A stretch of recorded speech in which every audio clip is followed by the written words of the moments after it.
Okay, Paul again here from EMD. We're just about to actually put the new one from the second-hand one onto the car now. So we just remember, make sure you put the boot back onto the same spot, and then make sure you take that little band off here. It's a sealing band off the old one there, and put it on the new one, because they only come from factory.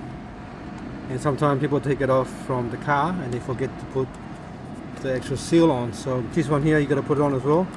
This is the only seal you get from factory. It's only a little plastic bag. It's like a plastic bag from Woolies.